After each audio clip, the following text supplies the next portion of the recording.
Show you a little bit of what it looks like on a bigger map. Look, I'm just getting pulled from so far away.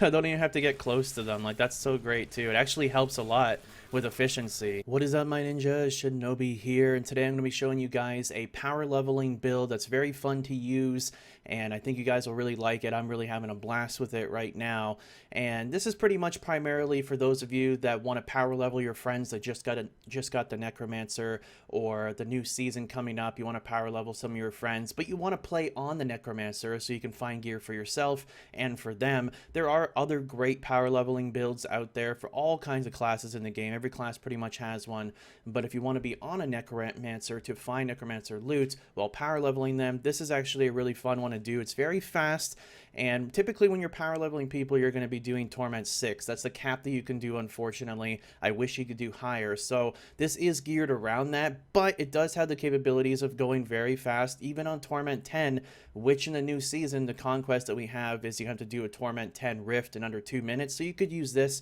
for that as well. So let me go ahead and briefly go through the build for you, show you some of the skills and everything. It's very easy to use, not a whole lot of explanation needed, and then we'll just get into some gameplay and show you kind of how it all works and how funny it is and just how awesome it is in general. So some people in some previous videos are wanting some more faster paced videos, not so super in detail because they don't need all this explanation behind stuff. So if you do like these shorter type of videos, let me know, hit the like on this video, and maybe I'll try to shorten up a lot of my videos in the future if you don't need as much explanation. So this is going to be using the 6P scenario set. You're going to be using an ingeom, very important, killing those elites, making sure you're constantly moving around the map with your blood rush. The offhand doesn't really matter at all. You just want it there for stats, really. You want to use a witching hour so you can get some crit damage in there. You want to be using, you don't really have a use for things like focus and restraint or traveler's pledge, compass rose for things like this, so you don't really need those, so you can kind of switch it up. And you kind of need to use the Briggs Wrath Brain, which I haven't seen a lot of people use yet, but it actually works quite well in this build. It's gonna uncursed enemies are gonna be pulled towards the location of your curse, which I'll show you exactly what that does. I'm using a Crispin Sentence, which is going to allow you to do some really big damage, which is really awesome. And then we're just using a Hellfire Amulet just to have an amulet in there, giving you an extra passive, which is pretty nice. And then the Nemesis Bracers for spawning extra elites so you can power level faster and get more elites to feed your ingeom, which is really important. Going to be using Bane of the Trapped. Going to be using Boon of the Hoarder, which is going to couple with Avarice Band, and I'll show you exactly what that is in a second here. And then using Wreath of Lightning for the speed boost and the extra proc coefficient that is on there. That's pretty much all of that stuff. Let's get into the skills here. So you're going to be using 2 auras here.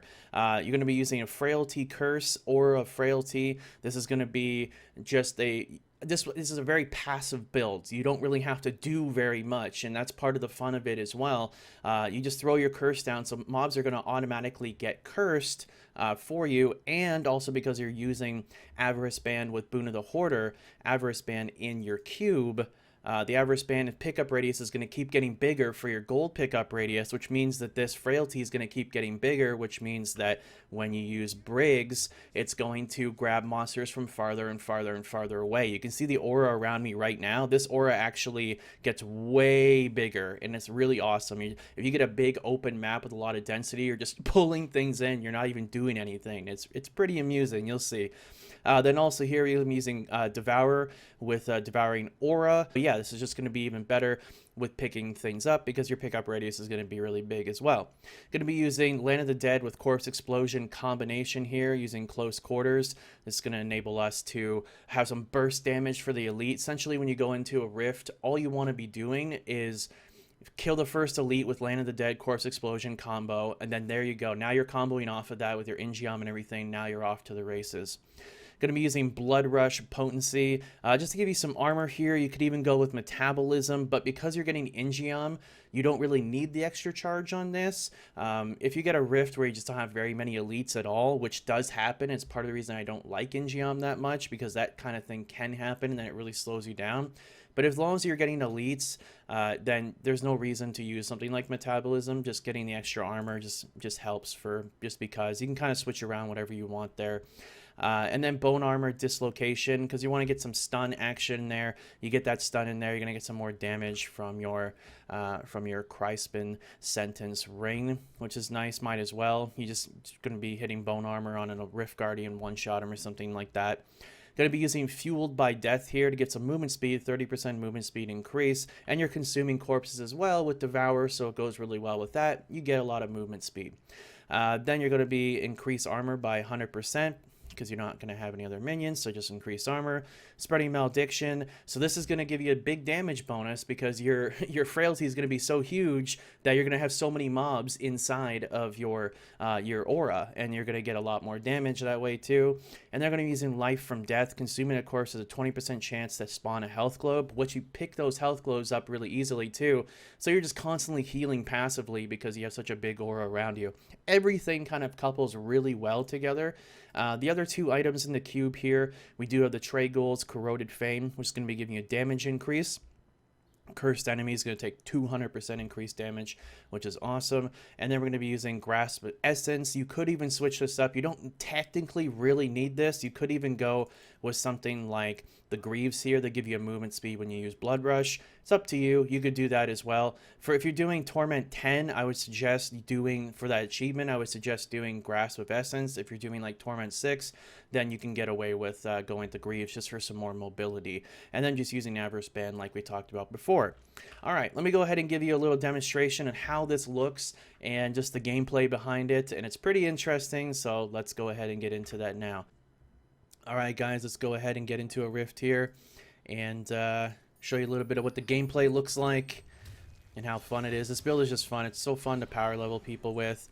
We can show you here real quick, so let's see if we can get an elite pack right off the bat here. It is a little slow in the beginning to get ramped up here. Okay, so we just need to find ourselves a nice little elite pack. Look at them just getting pulled in. They're just getting pulled in.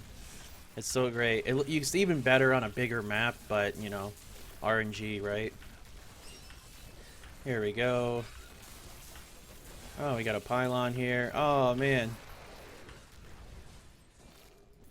Go ahead and pick that up. Just getting pulled in from super... Look how big that radius is right now. Look how big that radius is. And you can just pop your cooldowns, because you can use them freely now. Because we got a channeling pylon. Just look at this, man. Just the mayhem of this build. It's so awesome. It's not a super, you know, gear dependent thing when you're power leveling somebody anyways, but this just gives you another thing to do. Some people have been looking for some speed farm type things for doing these rifts, and yeah, just pulling them in from super far away. It looks even better when you get to like a big map. Maybe I'll show you a Fields of Misery right after this, just to show you what it looks like. But if we can get like a really nice rift, that would be even cooler. Also, keep in mind, I forgot to mention before, that use a gem of ease inside your weapon, which you can get away with for this when you're power leveling somebody, so they get extra XP. Make sure they're using one as well. Even throwing a red gem in the helm to make it go a little bit faster. You definitely get power level people really fast with this build, and you're just pulling them all in. Look how big that radius is, man. It's ridiculous. Look at just pulling them in. Just pulling them in. Alright. Alright, let's go this way. Look at them coming from downtown. And you can power level up to 3 people easily with this as well. Damage is not really a huge requirement for doing something like Torment 6, as many of you know. There's a Rift Guardian. I'm gonna get this too, just for shits and giggles. Just gonna whoop. You're dead. There it is. Just like that. Killing them all. And just the radius from it is so fun. But there you go, guys. Look at this radius here. Look how big this is. Oh my god. And it's only 50% of your gold pickup radius. Imagine if this was 100%. It'd be like the whole map. It'd be literally your whole monitor. Oh my god. That would be so cool to watch. But anyway, hope you guys enjoy it. Have some fun with it. Power level some people. Having fun time with the Necromancer. And this is just more excuse to enjoy your Necromancer and have fun with it. Till next time, guys, my name is Shinobi, and thanks for watching.